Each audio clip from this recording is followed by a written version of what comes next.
Hello, everyone. This is Eric speaking, and I am so thrilled today to have a conversation with Bettina.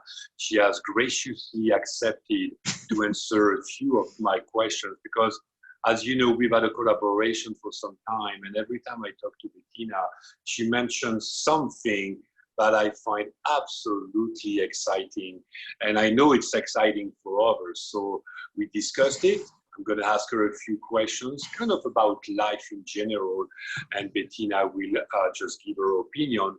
This session will be recorded. It will be made available publicly to anyone in our network. Bettina, anything you would like to say before I start with my first question? So hi everyone. I'm very glad to be here to answer a few questions that for me will probably be very normal, and so I'm going to answer as best as I can. However, this is my personal opinion. Yeah, don't quote me and don't hold me to it. I am on my journey as everybody else is on their journey. I'm learning, I'm revising opinions, I'm clearing out all belief systems that no longer serve me. So some of the things that are still my reality right now may not be my reality for much longer. Yeah, we never know. So this is sort of like a spot on what my belief systems are, how my reality looks at this moment. I hope you will find some of this intriguing, or it will make you research things more, or it will just be entertaining. Who knows? So, Eric. All of the above, and that brought another point into my mind. This is not an energy session. A lot of you who are following Bettina are used to usually having energy sessions, whether it's our group maintenance live sessions or personal session.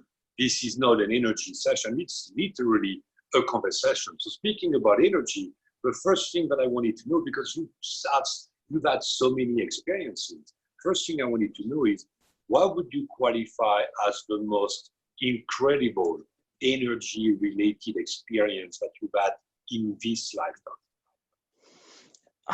That's a very difficult question. Yes. There have been a number of fairly interesting experiences, and every time I work for someone, I do have interesting experiences. So to rate them is almost impossible, but I think one of the most interesting ones that is still stuck in my memory was when I visited the Stonehenge circle in southern England. And actually over the course of my life, I've visited it 4 times. And these days you need a permit to get inside the circle. So I've been inside the circle with a permit 3, 4, 5 times in my life.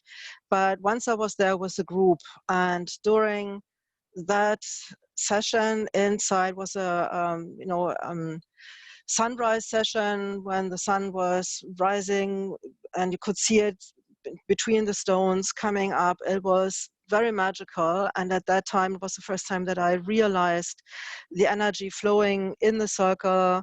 That is not actually where the big stones are located. I could see the colors because Stonehenge is really very masculine blue. But a few hundred kilometers further away is Avebury, and Avebury is a lot bigger than Stonehenge, and that's actually a very maternal white. So it's really interesting. It stuck in my mind because there were a couple of experiences during that time. There were crop circles in the cornfields nearby. There is, southern England is a hotspot of ley lines. Glastonbury is probably known to many of you.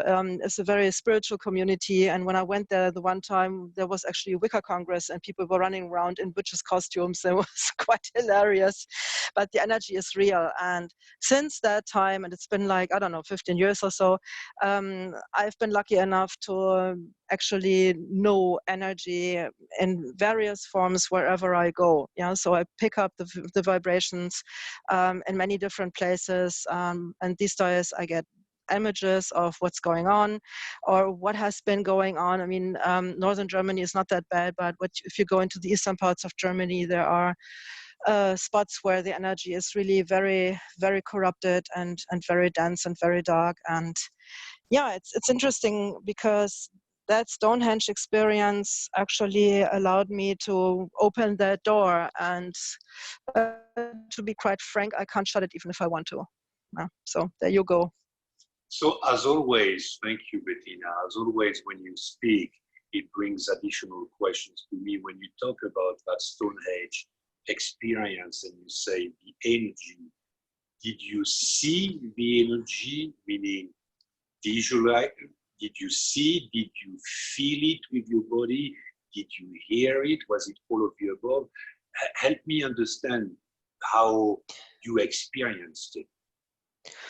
All right, so if you take a look at Stonehenge, I think everybody has heard at least once of Stonehenge or has seen images on the web or somewhere. So it's a stone circle, right? There are these huge stone monoliths, and some of them have a top monolith on them, and they are in a circle, and there are a couple of slabs in the middle that were supposed to be an altar or something. The fact of the matter is that the stones as they are standing today are not original. The stones are original, but they're not standing in the spots where they're supposed to stand or where they were 5,000 years ago when that thing was erected. Now, there was some guy in the 1820s who saw the ruin because all those stones had toppled over, and he tried to resurrect it as best he could. But around the stone circle, in that park, in that enclosure, there are markers of other stones that were supposedly standing there, and that's where the energy was. And at first, when I came to the marker, it's an outside circle, a bigger one. It felt like an electrical jolt. That was the first time I experienced that. Okay. Yeah. It went through my body. First, it was a tingling sensation. Then it felt really like an electrical current. And when I closed my eyes, I saw in my inner eyes, I saw blue. Yeah, so, and it felt very, very masculine, very laser-like, very sharp. Yeah, almost like crystalline with edges.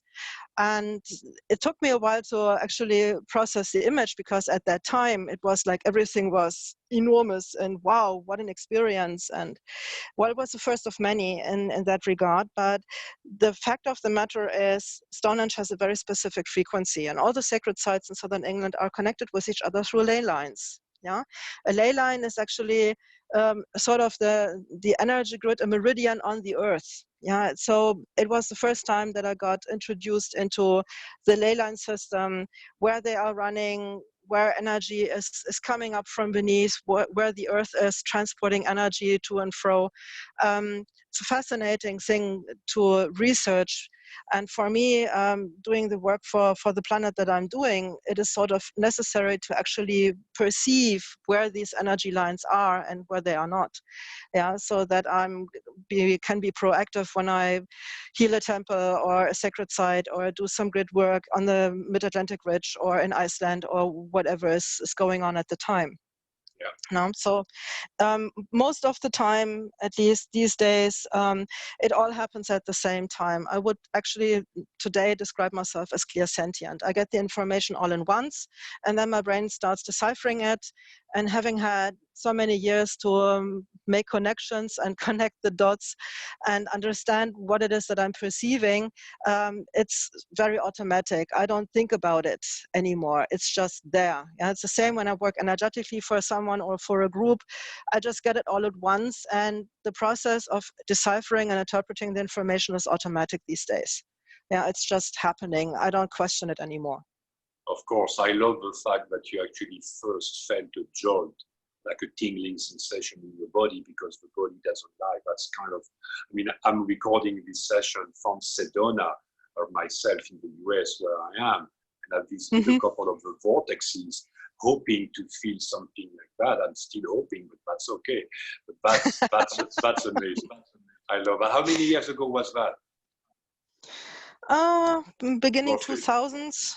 Okay. 15, 20, something like that. I had been doing work for the earth for a long time, but that was always getting a wake-up call between 2 and 3 a.m. in the morning, and then going off, leaving the body behind, traveling to some place on the grid where there was something that needed to be reactivated or repaired or constructed or whatever. And I've been doing this for, ever since I got initiated into energy at my early 20s, so roughly 30 years. Okay, that's perfect, because one of the things I wanted to explore with you is exactly that. What do you do at night?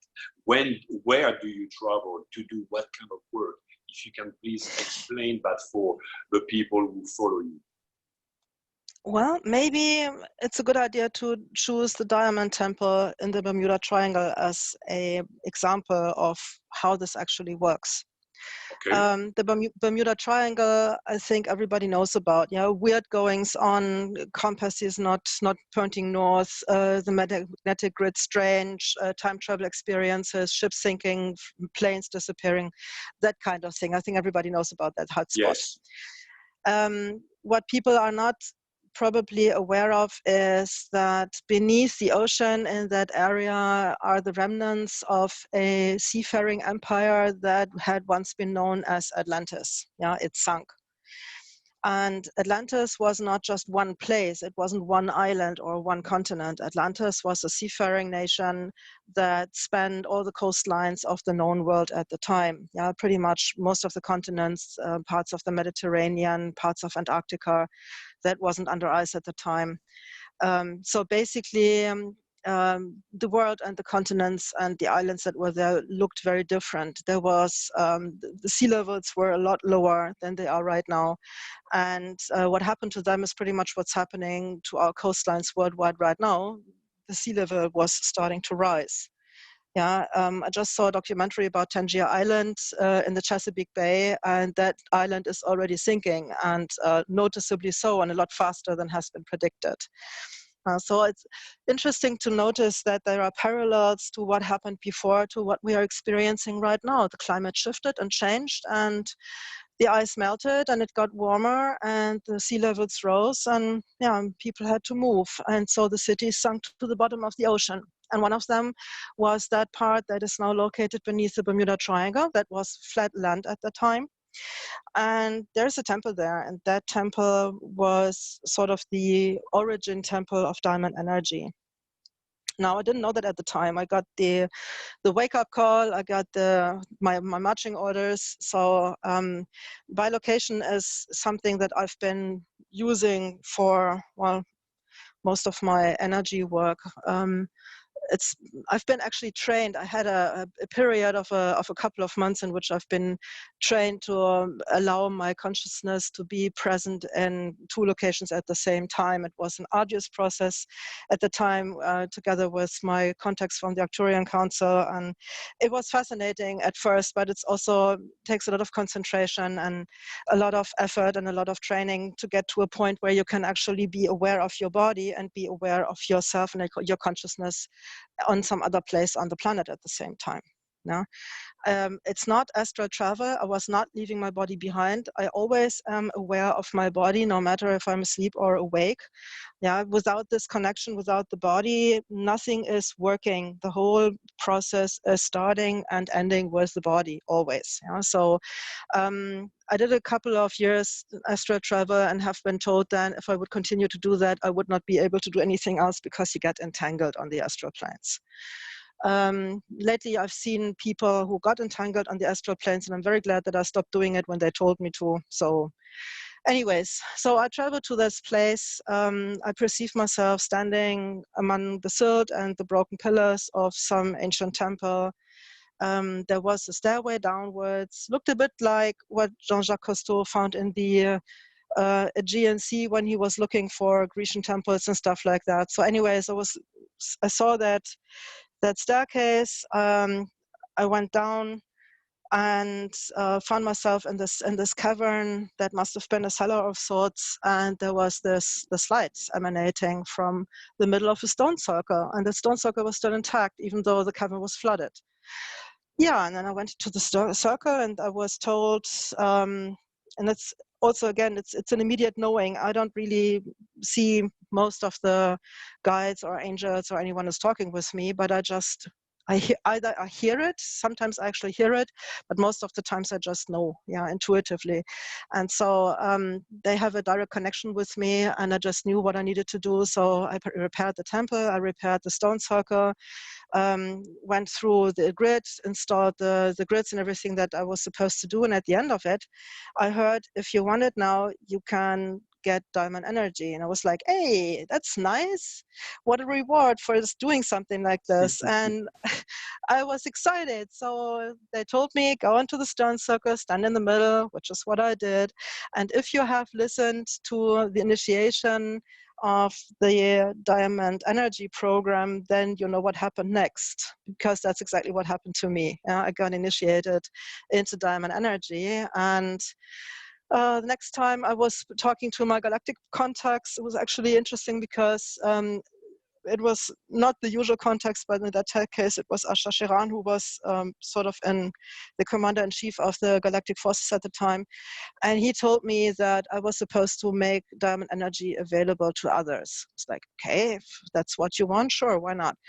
At the time, that was 2009, 2010, something like that. I was actually self-employed while still working in a daytime job, and tried to start doing energy work in a professional capacity, and created this workshop. And I actually did the workshop once, and then I started recording it, all of this in Germany. That didn't really take flight because, number one, nobody was interested. Number two, people were, I don't know, not in a space where they could appreciate what you can do with that. So basically, I've been sitting on this for almost 10 years. And then when I was supposed to come to the US this year, and it didn't happen due to the virus, I felt like, okay, if I can't do a workshop, then I'm going to make this available in some other way, which is, how the Diamond Energy Program came about. So at the beginning of this, of your answer, you said you've been trained, and then you were able to go there and go down the steps. When you say you've been trained, how did that contact get established? How did it start? That's what I'm interested in.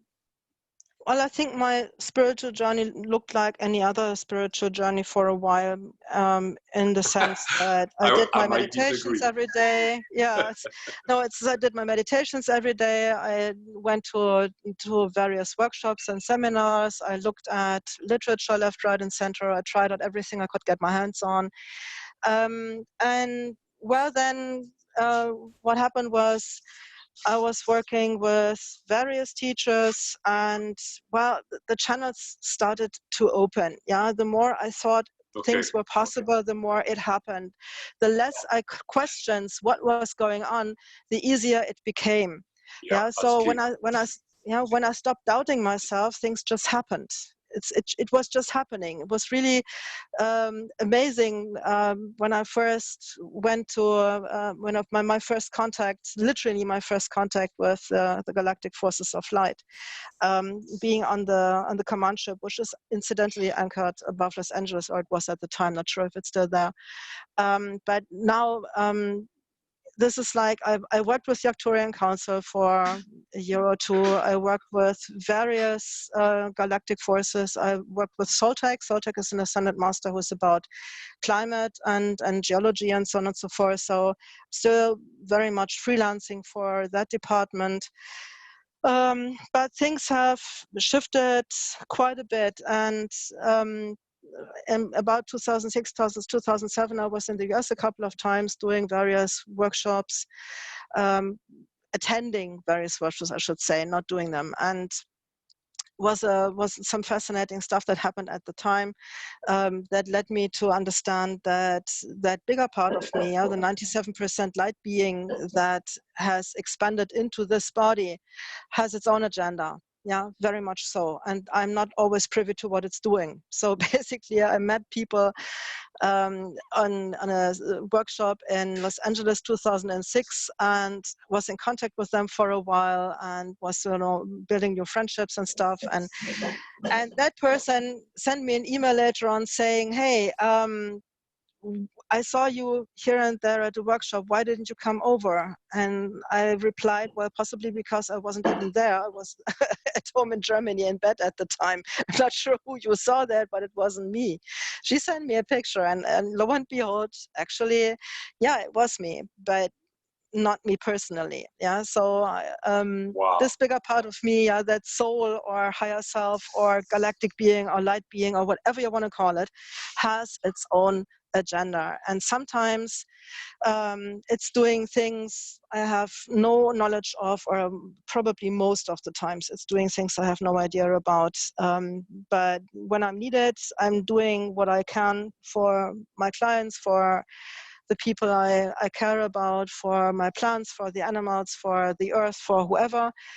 But I'm not always privy to the information of whatever else is going on. Yeah, either I do get the info and I have learned to relax and say, okay, if they need me, they're going to tell me. If something is up, they're going to tell me. If something needs to be done, they're going to tell me. And if they're not telling me, I can sleep through, and that's nice. So I'm taking it. Yes, you've told that many times, that being able to sleep through the night, or being able not to necessarily feel all the things that you feel, is a gift that I should appreciate more. I hear you. I agree. At the same time, if someone listening to this conversation wants to move closer to the step where you are, can you attribute, you said meditation, you said a few things, can you attribute anything that made a significant impact toward being where you are today, after many years, of course? Number one, I don't think it takes many years, because when I started 30 years ago, if I changed something, it took months to see a result. If you change something today, you see results almost immediately. Yeah, like Sanandas always says, we are now experiencing instant karma. Yeah, you take a wrong turn and you get the results fairly quickly. Yeah, it doesn't take you months to realize, well, this was a dead end. And you have the choice to close your eyes, make a new decision, turn around and do something else.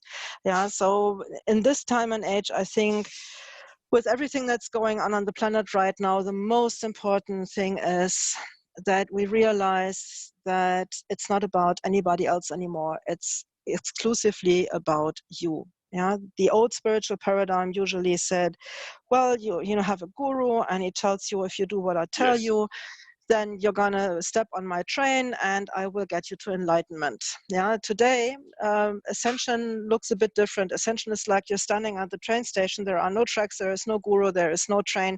And if you wanna go somewhere, you have to lay the tracks yourself. Yeah, it looks different, and it's all about responsibility, taking responsibility for your life, for your choices. It's about loving yourself first and foremost. Yeah, the cornerstone of the new paradigm is self-love, self-responsibility, and self-expression. Yeah, so question number one should always be, how do you want to feel? That is crucial.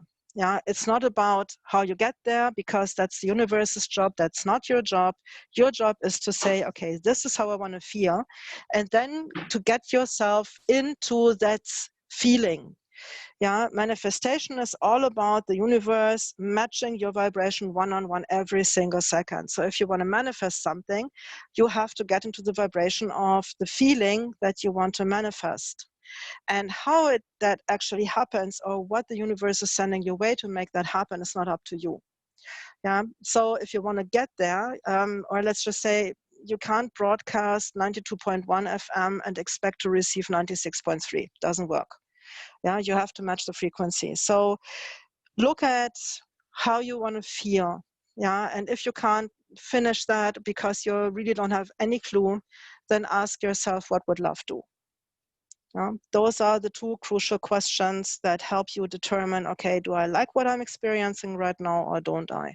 And by the way, the month of August is going to be a little bit more calm and relaxed. And at the end of August or September, it's been said that there's going to be something going on. I have no idea what that is going to be, but the Arcturian Council actually channeled a message the other day saying that if we want to get into experiencing alien contact, if we actually want to get in touch with the galactic forces, with our contacts, with our liaisons in the galactic forces of light, or with our galactic neighbors, whatever the case may be, the first thing that we actually have to do is start respecting each other and start respecting other people's way of life. Yeah, stopping to judge everything and everyone from our own personal point of view. That's the necessary first step. Okay, that's a fairly clear first step, maybe harder to implement. I wanted to talk to you about that because you've mentioned on several of our energy maintenance sessions that something would happen in late August or September. So you don't have necessarily more details, but what else do you know?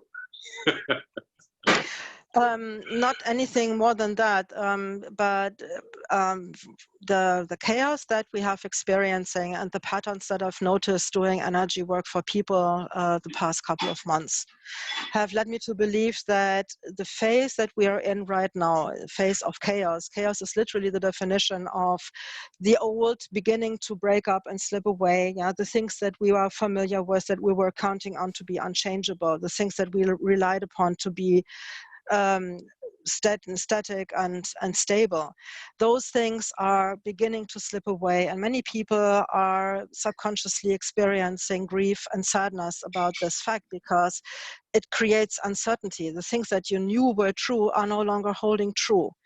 And that creates a space, because once you realize your circumstances are no longer unchangeable, but they're becoming arbitrary, you start looking at yourself. And that's really a good thing, because when you start looking at yourself, you can make a decision. Where do you want to go? Where do you want to send your energy? How do you want to live?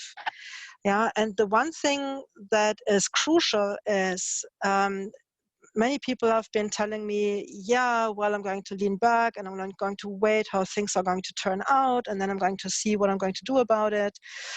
That's not the right attitude towards the new paradigm. If you want to experience the new earth, then what you have to do is actually focus on loving yourself, taking responsibility for what turns up in your life, because the circumstances that are presented now are giving you a chance to see where are you limiting yourself. Yeah, what's the belief system that doesn't work anymore? What needs to be released in order for you to expand into your best self-expression? Because that's what this is. It's not about anybody else. It's only about you. Self-love, self-expression, self-responsibility. Yeah, so you can do whatever spiritual practice you feel may be helpful. Personally, I think breathing is a very good thing, because if you consciously do breathing exercises, it has a multitude of very positive effects on the physical body, and it also brings the spirit deeper into the body. Yeah, that's extremely helpful to do some kind of breathing exercise, like box breathing or whatever else these exercises might be called. That's a great thing to do. It's not about duration, it's about intention. Yeah, start becoming more aware of, are you running on autopilot when you get up in the morning, or are you intending to have a good day, that things are running smoothly for you? Are you asking your angels to support you? Even if you have no idea who they are, it doesn't really matter, because they're there anyway. Yeah, they are waiting for you to give you the call, because your free will, yeah, God's greatest gift on the planet for humanity, free will, no one is going to disregard that. Not the galactic forces, not the angels, not the ascended masters, no one. Yeah, the only people that constantly break other people's boundaries are people. So if you want to help of the galactic forces, you want help from or support by your angels or your guides or the ascended masters or the archangels or whoever, you have to ask. Yeah, because by asking for help, you are relinquishing part of your free will, and then they are allowed to assist you. Yeah, they are not going to tell you what the next step is, what you're supposed to do, where you're supposed to go, or what this life is about. Wrong question. The question is, how do I want to feel today, and what can they do to assist me do that? And then you start experiencing synchronicities, opportunities, people calling you out of the blue, interesting things happening, something coming your way without you doing anything about it. Suddenly you realize, oh, wow, I'm allowing that something new can happen, and it's coming my way. Okay. But so these last 2 minutes, I think are extremely valuable in terms of how do we move forward. That could be a good time for you to take a glass of water if you haven't done so yet. In the last few minutes, you mentioned angels, and I want to go back to that at some point, but you also mentioned spirituality and aliens as far as it relates to September. Why did you mention aliens? What did you mean? I'm a little confused. Well, basically, I think people are making a lot of assumptions about humans being alone on the planet. Nothing could be further from the truth. Yeah, that we cannot perceive them doesn't mean they aren't there. I mean, ask yourself, why would natural societies, Indian tribes or the Amazonian tribes or the shamans of any natural and indigenous culture all over the planet call on spirit if there was no one there to listen? Yeah, they all did this everywhere, from the Aborigines in Australia to the Pygmies in the Brazilian Amazonas, to everywhere in the world. So of course there is spirit, but that would mean that you would open yourself to the assumption that there is more to be beheld, to be aware of, than just the person in front of you.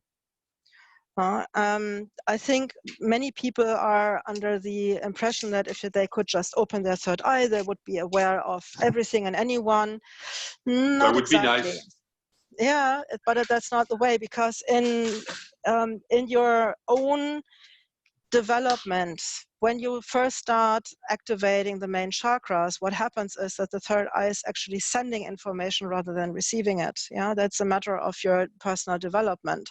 It only in the later stages, when you are ready to actually process the information that the third eye could give you, is when you are sort of switching over to receiving rather than sending. All of this has a divine timing about it. Every human being has a soul with an agenda. So you come here as an expression of spirit. And how this unfolds is not really the question. The question is only when. Because the soul's journey, the agenda, has been fixed before you came into this body on this planet. No, it's just a question of, are you going to get there? Are you going to go through all the stages, or are you just going to get through one? And let me just say, this is perfectly okay. Nobody is going to force anyone to do anything. Yeah, the only person that judges you is mostly yourself. Correct. Yeah. So basically, if you take one step on your journey or you take 1,000 steps, it always starts with the first step, and the first step is a decision. It's a decision of, okay, there must be more to life than eating, sleeping, and having a good time. Yeah. The moment you feel this kind of underlying discontent that something doesn't add up, something is missing, something should be going, it usually starts with changing location or moving somewhere or getting a new partner, changing relationships or whatever. Yeah, that's a sign of an underlying discontent, that there is something that should be more fulfilling than just physical existence. Yeah, that's the first step. And when you realize, wow, maybe it's not getting another job or getting another house or getting another partner that's going to float my boat, but maybe it's actually starting to look within instead of without.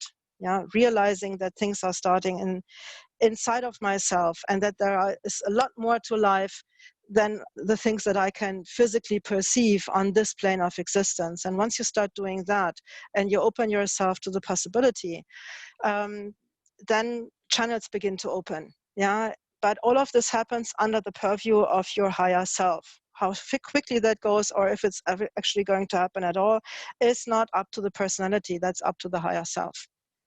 So much of what you say brings so many more questions, at least for me, and I'm sure for other people. I understand the connection that what you said about angels. I'm not even sure, and you don't have to answer that now, of the difference between angels and spirit, but I understand about asking for help, asking for guidance, releasing some of that free will, and then things might happen. I understand that piece of it.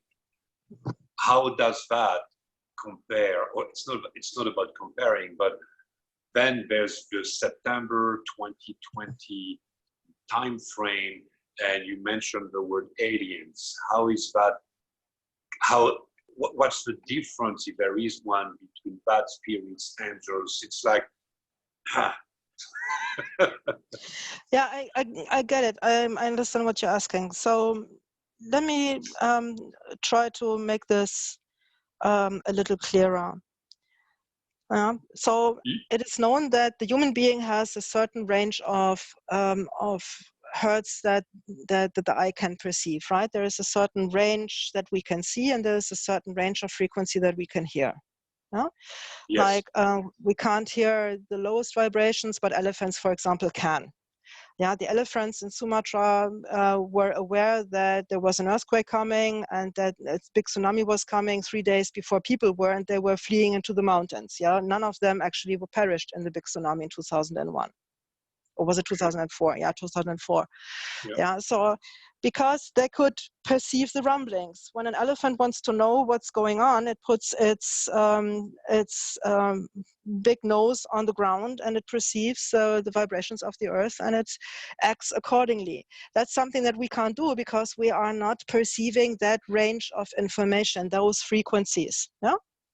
Okay. Now, imagine that the frequency ranges that we do perceive are fairly small compared to whatever else is actually out there. We are not perceiving a fraction of what is quote unquote out there. Yeah. So it's been told that we are now beginning to perceive the things that are ready for us in the first octave of the fifth dimension. So that means the Earth is now at least once a week in the range of 40 hertz. That has been proven by the Schumann resonance, by the way. I've heard that, yes. Yeah. So when you are in 40 hertz, your right brain hemisphere, yeah, the emotional brain, that's the one that's mostly actually responding to this vibration, is also partially in that range hertz of 40 hertz. And when that happens and you pay attention, you can see that the colors are brighter. There are colors you have never seen before. Things seem to be shimmering.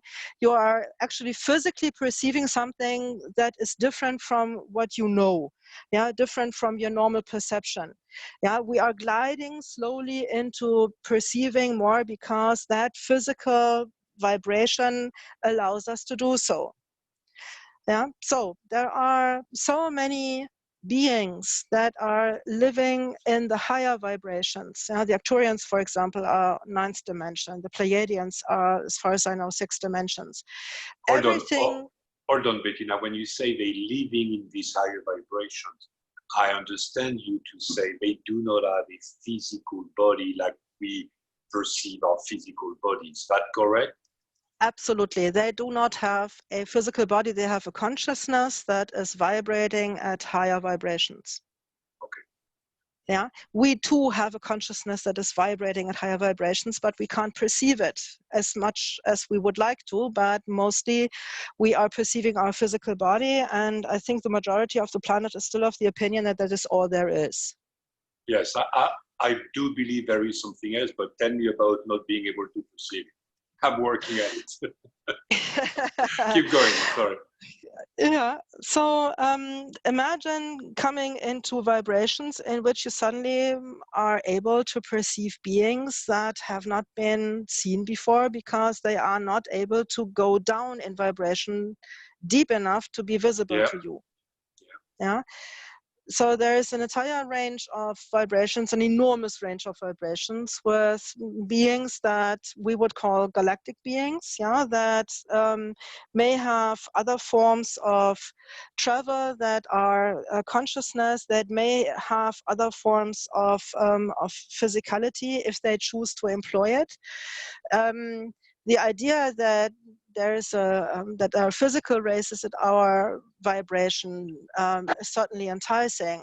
but from my experience with the galactic forces, it's actually really a matter of vibration. If I'm talking to Saint-Germain, and he is in a good mood, and he is usually very talkative, and I can bring myself in a vibration and a feeling that is really, really high, yeah, really up the scale. I can feel my body tingling. My brain is like expanding. I feel myself being really, really high in vibration. Usually inside I feel extremely cold if that happens. But when I can get into those high vibrations, he's actually matching me halfway. He's lowering his vibration so we can communicate. Yeah, I don't get into the master's lounge unless I have a certain vibration. Yeah, and you need to be able to get your vibration to a certain level to experience or commune with other beings. Yeah, it's interesting because many people are nowadays able to hear people that have crossed over or died. Many people are suddenly perceiving angels talking to them because they are in the lower or in the higher octaves of the fourth dimension, which is where the soul that has left the body is residing for a while until it chooses a new body, where also the angels are residing, depending on the vibration. So people, since we are now physically on the planet in a vibration that is very close to that, yeah, sometimes if you don't pay attention, it just happens. You open yourself up to something. The rational mind prevents you from tuning in. Mostly the rational mind is only interested in keeping the body alive and keeping the status quo as it is and to exert control. The rational mind is completely locked in the physical body. You leave the body, the rational mind dies. Yeah, so that's why this mechanism really tries to stay in control. So if you want to get into higher vibrations, you usually have to shut up your rational mind. Good point. How do you do that? Because I'm working at it every day. Intention. Intention. Yeah, if it gets on my nerves these days, I'm actually just saying, shut the fuck up. Yeah, I'm talking now. So sometimes it's a great thing to have a rational mind because it allows you to function in a normal day-to-day body. In physicality, we need it. It's no use trying to kill the ego without the ego. The ego is a collection of survival mechanisms. You will not survive very long. So the ego needs to be integrated. It's a valuable member of the team. Imagine yourself to be a team. Yeah, you have you are the spirit that is enlivening this body, that's living in this body. You have a body elemental, that's a collective consciousness of all your 100 trillion cells. You have an inner child, yeah, that's the little guy that sometimes wants to be just hugged. It's like a 5-year-old in pain and wants some acknowledgement and attention, that wants to play sometimes. Yeah, you have inner parents that you need to make peace with. You have an inner judge that's constantly raving how things should have been different and that you should pay attention. There are any number of aspects, yeah, the subconscious, the other than conscious mind, all kinds of other aspects that might want to be heard. Yeah? And so what I think is, if you imagine that you can perceive yourself in the body, yeah, you feel the body, be present in the body, but you still are not the body. The body is a part of you, not the other way around. Yeah, so if you are the one calling the shots, let's just say you as the personality, yeah, you as the light being, those 3% from that magnificent light being that is embodied in this reality. You are the one who's calling the shots, not the rational mind. If you let the mind decide, you're pretty much going to stay on the same road the rest of your life. The mind doesn't want to change. The rational mind doesn't want to change. It wants to stay in control. It wants to have things exactly as they are. The rational mind doesn't see the bigger picture. It can't, yeah, because it's part of the body consciousness. So if you want the bigger picture, start listening to your heart, start employing your intuition. Now, big point, start employing your intuition. And intuition isn't just about the third eye. Intuition is the feedback mechanism that your body and your heart employ to tell you, not a good idea, go the other way. start listening and paying attention to that. That's a great idea. But that is an amazing point, and go ahead.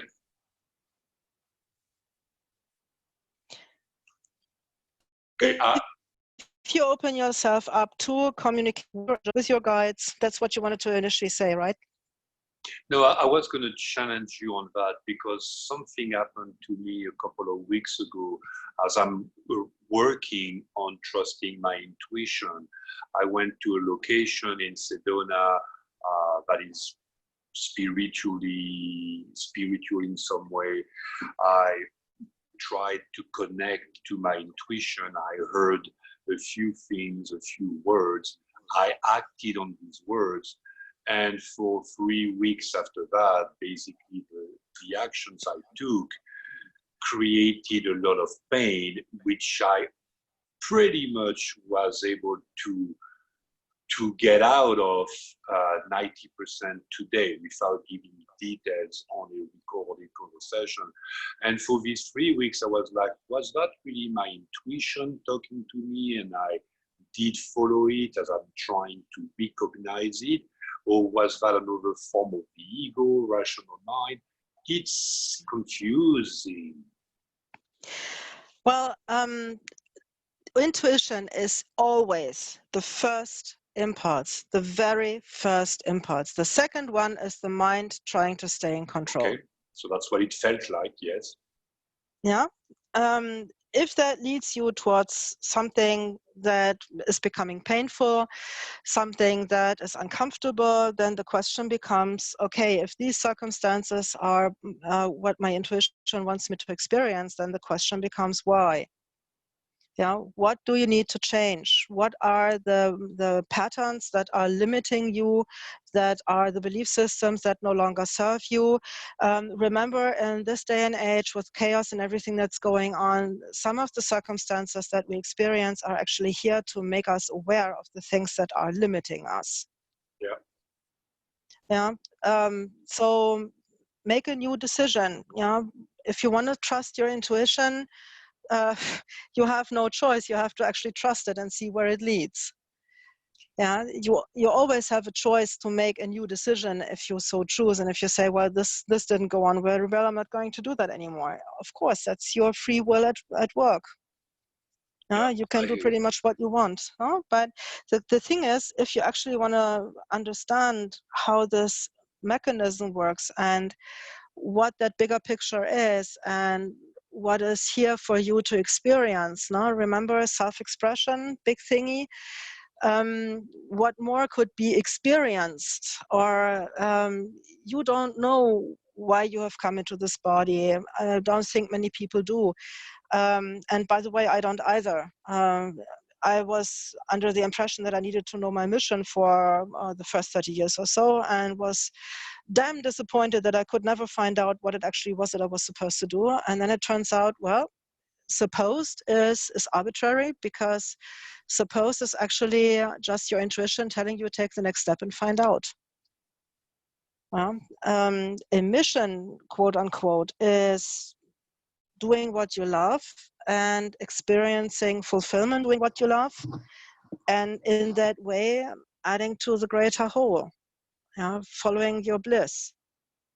And so I think that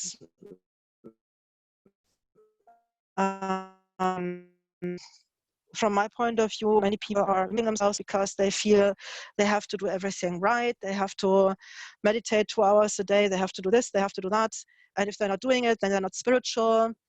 I have a different take on spirituality altogether. For me, spirituality is actually being aware, being conscious, noticing things, taking a look at what am I doing right now, being in the moment as much as I can, and taking my body with me, because if I don't, then I miss out on all the fun. The body here gives me a choice to understand and experience the entire range of emotions, not just the ones that are spiritually deemed acceptable. Yeah, and I'm very much aligned with your definition of spirituality. I think witnessing and being aware is very key, and that's really where I'm spending my focus these days. Wow. Fascinating. I think that if we could allow more things to come our way, if we would just be, present and open, then there would be things opening that, if you are constantly thinking, are not available to you. If you are constantly distracted by social media, by the phone ringing, by someone asking something, Dandapani was doing this great talk, and he actually said we are training ourselves to be distracted from the beginning of the day to the end of the day. And because we are constantly distracted with our minds, we are not perceiving what is here right now in this moment.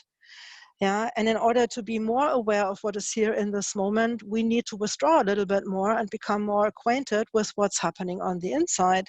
But you can't do that if you're constantly talking on the phone, or if you're constantly watching something or listening to something. I mean, I find it really crazy that the next generation, that's, the smartphone generation, they are actually, they're losing joy. Yeah, studies have shown that the next generation, uh, because of all the smartphones and everything, they're sitting in groups and everyone at their phone in front of them, Yes. and they don't even talk with each other anymore. It's right. It's really counterproductive. Experience life secondhand. I think it's a pity. It is a real pity. However, imagine that there's this UFO actually landing in front of the White House, and imagine Donald You've said that a Trump few going out to times. greet them. I mean, that would be hilarious, wouldn't it? You've said that a few I keep times. thinking that would be a great idea. You've said that a few times. Yeah, because that would be. I mean, Donald Trump is used to shocking the world, but that would be actually his masterpiece. There's a book by someone who experienced a commander of the Venusian fleet living in the basement of the Pentagon in the 1950s for 3 years. Yeah, there's even a photograph of that guy. It looks very human. However, apparently he wasn't. But thinking that the other planets in our solar system don't have life because we can't see physical life living there is an illusion. Yeah, it is an illusion. And so I think we can expect interesting developments on the planet. And even the astrologers are now saying that beginning next year, this whole hubbub with all these astrological configurations and constellations that have brought us so much chaos and so much upheaval are going to subside, and we are going into a calmer period. Yeah, at the moment we are at the solar minimum, and when the activity of the sun is going to pick up again and the constellations are coming down, we will have a chance to sort ourselves out, in more calm waters. But until the winter solstice this year, there's going to be something going on still. I mean, August is going to be a little bit calmer than everything beforehand, but we are going to experience as much chaos as we need to get all the negativity onto the surface so we can clear it and let go of it. Yeah, all the belief systems that no longer serve us, everything that is in the way of experience, everything that is keeping us from our self-expression, from being who we really are and allowing ourselves to enjoy it. So we can expect things to turn up that are anything but fun, simply because that's how we shake this stuff loose. Yeah, I know there are still a couple of skeletons in my closet that I haven't seen yet, just on my journey, just like anybody else. But I think for me, when it comes up, I face it head on and I welcome it, I integrate it, and then I move on. Yeah, I try not to create resistance or ask myself, where is it coming from? Where is it going? There's no need. If it comes up, it's time to integrate it or it's time to let it go. Yes, and you do help an amazing number of people on their own journey. I know you've helped me so much. I'm absolutely forever grateful. And if anyone wants like a little push on their journey, and push is not the right word, but a little support, I encourage you to contact Bettina. I encourage you to do a one-on-one session with her. I'm trying to take more charge, and I should not use that word, but I'm taking more charge of my own journey these days. But Bettina has supported me so much over the last year and a half or so. So thank you for that. Thank you. This conversation is very, very exciting. Well, let's make this the first of many. I'm sure I'm going to repeat myself again and again. However, it could be fun, and I know you had a couple of questions that you wanted to ask. I'm not sure if we actually went through the list and answered them one by one, but, once we start talking, it's just taking on a dynamics of its own. Exactly, and we'll answer these questions if they haven't been answered on a future conversation. So I will. Yeah, I would be delighted. I will thank you. I was going to ask you. I will definitely convert that and upload it on YouTube on our channel. I encourage anybody listening to subscribe to Bettina's channel, Energy in Alignment, and to visit the website. Bettina does not have a Facebook, but you can connect to my Facebook. You have my name at Eric J, as in John Morphine. And you'll be up to date on anything that we do, such as these conversations. This has been fun. I hope we can do this again soon. We'll figure out when the next call should be held, and everything else is coming after this. For the moment, I think we should all take a breather and we can calm down a little bit and, be well, take care of yourself, and love yourself first and foremost. And thank you for listening. Thank you, Bettina.